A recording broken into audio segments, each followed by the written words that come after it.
Shalom bagimu yang diberkati dan dirahmati Tuhan. Kembali kita berjumpa dalam edisi Renungan Pagi Penyejuk Iman. Tema pagi ini, berhenti berbuat dosa, hidup dalam kasih. Untuk pelayanan firman, mari kita berdoa. Ya Tuhan, kami bersyukur atas kehidupan yang Engkau anugerahkan bagi kami semua. Sekarang kami merindukan akan firman-Mu. Kiranya kuasa Roh Kudus-Mu tercurah agar kami dimampukan untuk mengerti akan firman-Mu. Di dalam nama Tuhan Yesus kami berdoa. Amin. Firman Tuhan Yohanes pasal 8 ayat 10-11 demikian. Lalu Yesus bangkit berdiri dan berkata kepadanya, "Hai perempuan, di manakah mereka? Tidak adakah orang yang menghukum engkau?" Jawabnya, "Tidak ada Tuhan." Lalu kata Yesus, "Aku pun tidak menghukum engkau. Pergilah dan jangan berbuat dosa lagi mulai dari sekarang." Saudara-saudaraku, jika kita membaca tentang tanda-tanda kedatangan Tuhan atau akhir zaman, maka kita harus sadar diri bahwa sekarang tanda-tanda itu telah diperlihatkan.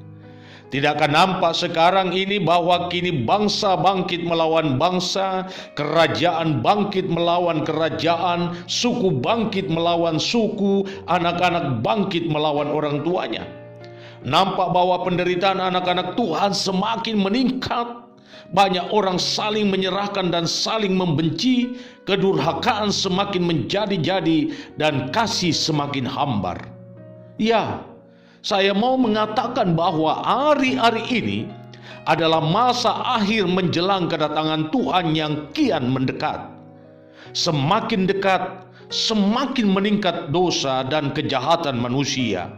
Hal ini tak beda jauh dengan kehidupan orang-orang zaman Nuh dahulu, di mana kejahatan manusia besar di bumi dan bahwa segala kecenderungan hatinya selalu membuahkan kejahatan semata-mata. Kejadian pasal 6 ayat 5. Dan menyaksikan hal itu, maka dicatat dalam Kejadian pasal 6 ayat 6 demikian, "Menyesallah Tuhan bahwa Ia telah menjadikan manusia di bumi dan hal itu memilukan hatinya." Haruskah kita turut terbawa arus dunia ini dan menjadi sama dengan orang-orang dunia? Hai saudaraku, kita harus menyadari status kita saat ini.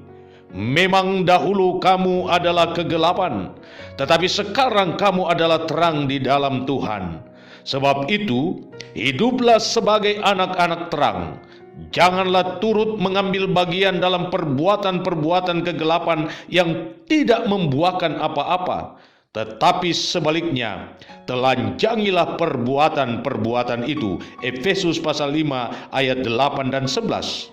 Dan Alkitab dengan tegas menyatakan, "Barang siapa yang benar, biarlah ia terus berbuat kebenaran. Barang siapa yang kudus, biarlah ia terus menguduskan dirinya." Wahyu pasal 22 ayat 11.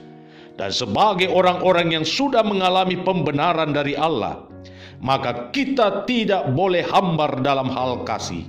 Kita harus saling mengampuni dan menjauhi segala sikap yang jahat di mata Tuhan, teristimewa menghakimi saudara yang telah jatuh ke dalam dosa.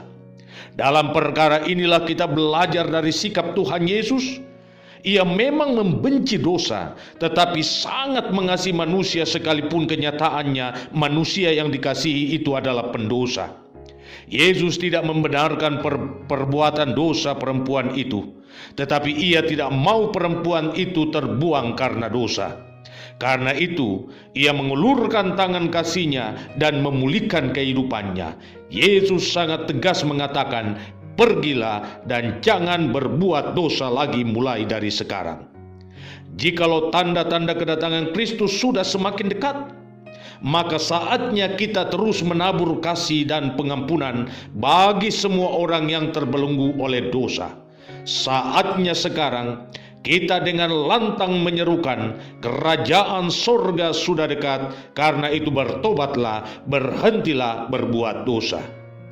Hal inilah yang hendak saya tegaskan kepada Anda. Setiap orang yang mengklaim dirinya sebagai anak-anak Tuhan, maka wajib hukumnya untuk hidup dalam karakter Allah, yakni kasih.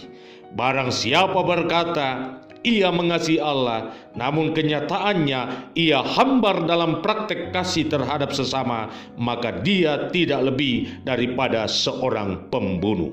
Selamat memaknai kehidupan imanmu. Tuhan Yesus memberkatimu.